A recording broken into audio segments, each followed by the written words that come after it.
What is up guys, and welcome back to another TBC Classic gold farming video. So today I want to show you guys an absolutely incredible gold farm, and this farm right here is one of a couple of reasons why I've been leveling up my own protection paladin in TBC Classic. So this farm right here is in Black Morass. You're doing an AOE farm. You can technically do this by as every other class as well, or pretty much every other class. But I'm going to take a look at the farm itself. I'm going to show you at the end of the video why you can do this as any other class, but there's only paladins that can do this in one pull, I believe. Maybe a mage, but I highly doubt it. But a lot of classes will be able to do this with a couple of mobs, or a lot of mobs as well actually. So we're basically using a mob pathing, or we're kind of taking advantage of mob pathing, to put it that way. So the farm itself takes place in Black Morass, I just said that. It's a dungeon in Caverns of Time. You have to be level 68 I believe to do the dungeon, maybe level 66, but the point is you have to do the old Hillsbrad foothills before doing this one. So basically do the old Hillsbrad foothills to attune yourself to the Black Morass, go inside here and do the farm. I'm going to talk about this from a protection paladin point of view, so what I'm doing right now is just running around gathering as many mobs as possible, trying to pull every single mob that I run past, except that guy apparently. So I want to try to get as close to them as possible without actually body pulling them, because if I run into them they might hit me, I take more damage, and ideally you want to enter the kill phase with as much health as possible, even though it doesn't matter too much. The only thing that is kind of lethal that you want to avoid is the dots casted by the spiders, so try to avoid as many spiders as possible, but run into them. You have to pull them, you want to pull them, they will give you a lot of the gold from the farm itself, but try to not jump all the way into them, so there's a less chance of you getting that poison. Apart from that, you are just running around the entire dungeon gathering as many mobs as possible. I will show you exactly how I'm doing this, and at the end of the pull I will show you the kill phase as well, the looting, pretty much everything about how this works. So I want to give a shout out to our Leius for this farm. He made a very in-depth video on the farm itself, and I'm just relaying the information, as well as a couple of tips and tricks you can use that I don't think he covered in the video that I will talk about. So I'm showing this from a very badly geared protection paladin point of view. I don't have the best gear myself, actually I have terrible gear.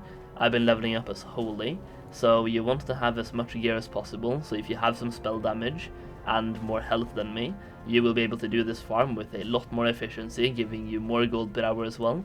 But the point is, you can do this with, there's no real gear requirements, and the gear requirements that are, you can actually buy from the auction house, so that should be no problem. And you can actually do this farm starting already at level 68 as a protection paladin, but obviously being lower level would mean you will have to pull a few less mobs, because they can dismount you whenever you run around, and there's a trick you want to use to not get dismounted as well, and that is to have 475 defense. I have 481, so I'm just above the cap, but you want to have 475 defense, so if you are level 68 that's going to be a bit difficult to achieve, but if you can achieve it then you can technically do a one pull at level 68 as well. But in the realistic part is, like, in reality you will have to do a couple of pulls if you're level 68, but you can definitely use it to level up your character while leveling. So if you don't have a protection paladin yet, this farm could also be used to level up. So the items you're looking for from the farm is Knothide Leather from skinning, so Knothide Leather scraps, and also Netherweb Spider Silk from the spiders. So you definitely want to bring skinning. You don't have to bring skinning, you will make about 125 gold per hour just by vendoring stuff. You will also make a lot of Netherweb Spider Silk as well, that you can actually auction. So you will get about 300 gold per hour, kinda depends on the price of Netherweb Spider Silk on your realm, but you will get about 300 gold per hour without skinning. Then skinning will add a little bit extra to the gold as well. And I think that should be about every single mob gathered up so far. Almost all of them. Apparently I missed a couple of them. So now it's about time we move towards the kill phase. So just let those body pull into this one. So the kill phase itself takes place at the black portal, or the dark portal. So just go all the way over to Medivh. You want to avoid those portals in the middle, by the way. You also want to avoid the infinite assassins, so don't pull those if possible. And then just move your way to the dark portal, and this is where the kill phase begins. So let the mobs come to you. Hopefully at this point you should have pulled pretty much the entire dungeon. Go up here, and one thing I should have done before starting to look at the mobs was to heal myself to full, but I'll do that right now. And from here, the pull or the killing phase begins. What you could also do is do a couple of laps around just to gather the mobs up as well before you start the kill phase, because right now a couple of them will take way less damage than the other ones, which is kinda bad, but shouldn't really matter too much. So from here, that's pretty much it. This is what you do. You kite around this portal like this, you throw a couple of rank 1 consecrations, you go back up here, you throw a rank 1 right about here on the stairs, you then jump down again, you hug the right side. This is important, by the way, hug the right side. This is so all of them will go on the right side. If you don't hug the right side and jump in the middle, some of them will go on the left side, so you want to try to avoid that. And from here, there's 2 things you want to keep in mind. You want all of them to go as low as possible at the same time, so just time your damage and try to get them all to low health at the same time. If you don't do that, then some of them will have lower health and go on this side, as well as some of them will be slower than the others. So you want to try to down them at the same time, if that makes sense. You also just want to, if you want to play it as safe as possible, play around your Blessing of Protection, as well as your Divine Intervention. Divine Intervention. You can pretty much play around those 2 things. You can also use 2 trinkets to keep yourself alive. So right here I'm going to do 1 kill phase. This is how you do it, by the way. You just kite all the time until you have some sort of protection available to you. So I have Blessing of Protection right now. I'm going to go for 1 more kill phase, and that's pretty much it.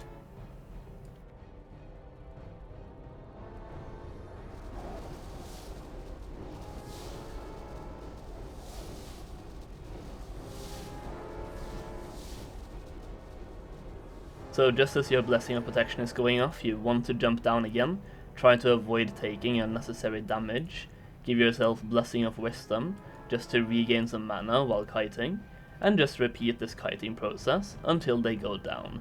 How quickly this goes kinda depends on your gear, so the more spell damage you have, the faster this will go, and the more efficient the farm will be. But if you don't have the best gear like me, you just run around and do this on repeat.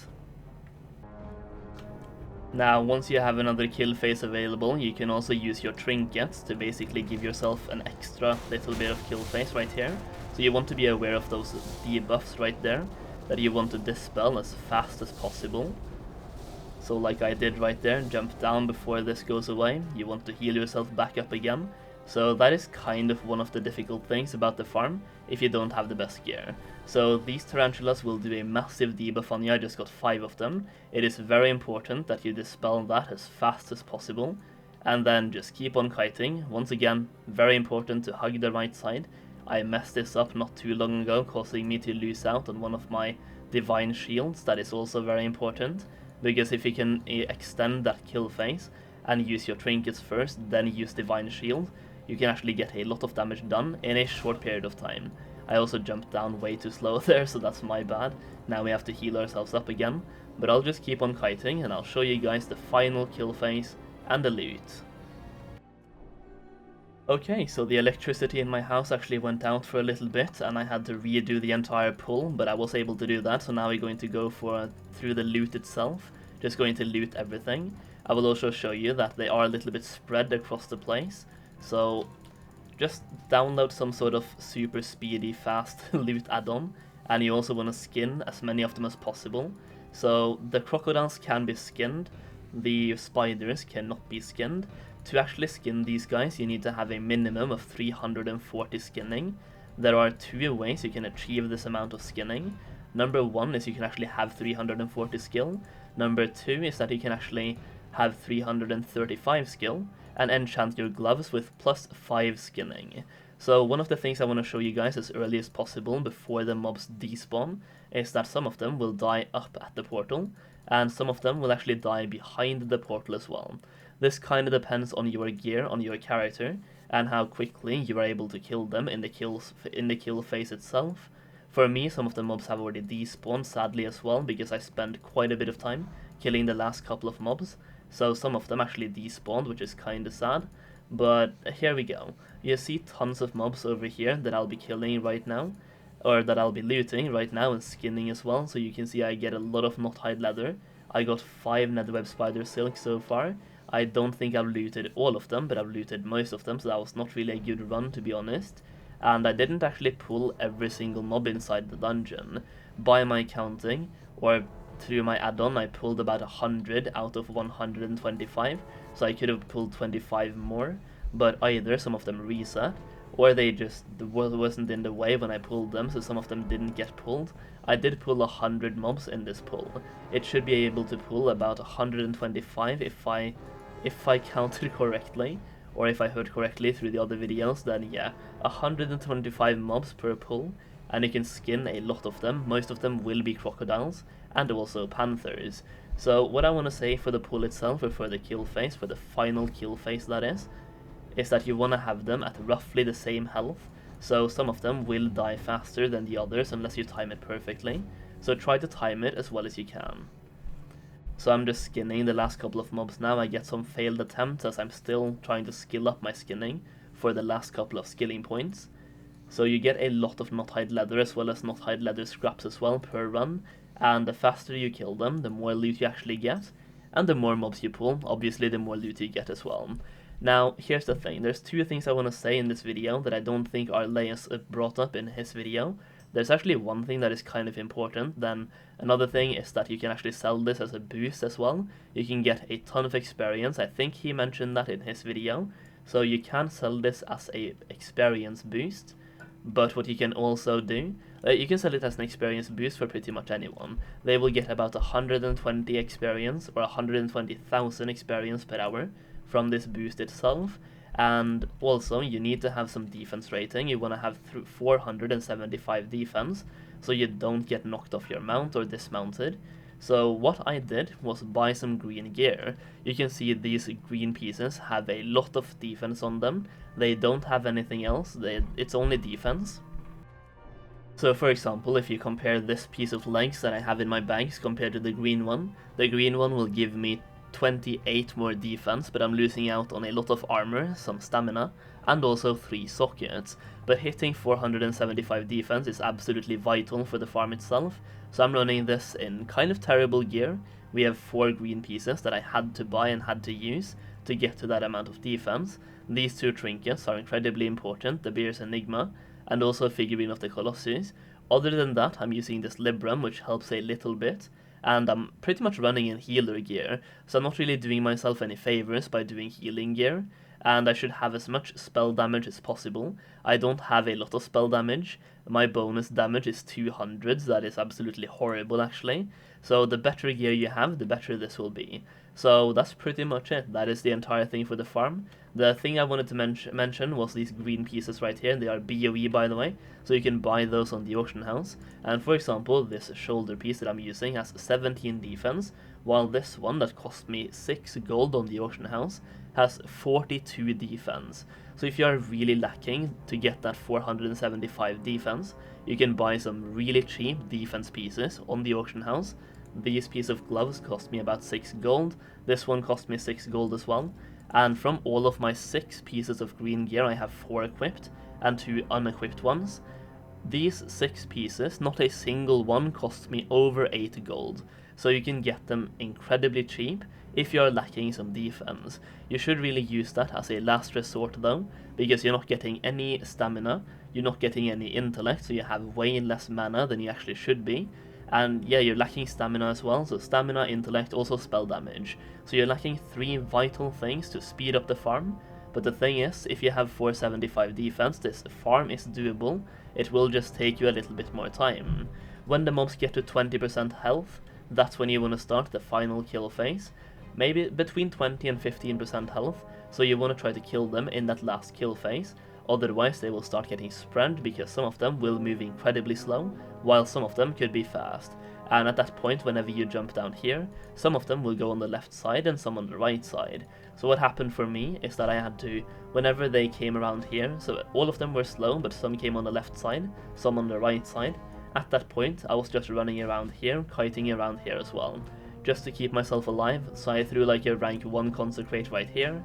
I kited all the way around here, all the way over here, because they were still moving slow and I'm moving faster. If you have a boot enchant for movement speed, you can do this quite comfortably as well. This is just for the final kill phase, by the way. So you come back up here, you come back up here, and then you can restart. You can restart the entire pool. They will be moving very slow. If you're doing this at the end, then you go back up here, and you just basically reset the entire pool. And when that happens again, you have this kind of thing back here that you can use as a fall save. So keep that in mind if you're level 68 and doing this, or if you're level 70 and doing this with bad gear like me. You want to have this place right here as a fail save at the end, because you will have so little damage that even if you start the final kill phase at 20%, you won't be able to kill them in one kill phase, so you need to kind of kite a little bit, in which case using this hill right here and kiting around that place is a great strategy. If you are bad geared like me though, I would definitely recommend having those boot enchants, just to give yourself a little bit of an extra edge for that movement speed for this kiting phase, so keep that in mind as well. And that is pretty much it. That is how you can make a lot of gold right now as a protection paladin in TBC. This farm right here is absolutely incredible. You are making 125 gold per hour in raw vendor gold if you're doing it perfectly. You will get a lot more loot than I just got. You will also make a lot of gold through skinning. Once again, you will make more skinning as well than I just did, because I didn't really pull everything. And a lot of it despawned because I had to kite. So I kited for about 5 minutes at the last kill phase, which is not really optimal, but you do what you have to do. It is what it is. You will also get a ton of Netherweb Spider Silk as well. You should easily get about 10 of them per pull if you don't mess it up like I did, so keep that in mind. You will also be able to sell this as an experience boost, giving you another 100 to 200 gold per hour, depending on how easy you can find buyers for it. But they can get 120,000 experience per hour, which is absolutely great, and you will also make some extra gold. For the experience boost though, the people you are boosting have to move towards the portal as well, so you want to pull the entire instance, and then they can move towards the portal without disrupting the pool. So for example, just have them stand somewhere in the middle, right about here for example, or they just have to be close to you pretty much. They can't stand at the entrance, so if they stand right here, as long as you have pulled everything, it should not be an issue. So that's pretty much it. That is the entire video, a full walkthrough of the Black Morass as a protection paladin, how to do the pull. I guess I should show you the talents as well at the end of the video, because I kind of forgot about that. So these are the talents that I'm using in protection, all the way down to Holy Shield, and then I went for Retribution to get the Sanctity Aura, giving you more holy damage, improved Sanctity Aura as well, and then 5 points into Vengeance. So if you want to copy my build, there you go, copy that build right there, protection all the way down there as well. For the gear, once again, doesn't really matter. The two things you really want to have, you don't need them, but you do want them, is the figurine of the Colossus, the Beerus Enigma, and 475 defense. And that is pretty much it. If you have any questions, leave them down below in the comment section. If you enjoyed the video, make sure to give it a like, and also if you want more TBC Classic content, make sure you subscribe. And that's pretty much it. Thank you so much for watching, and I'll see you again very soon.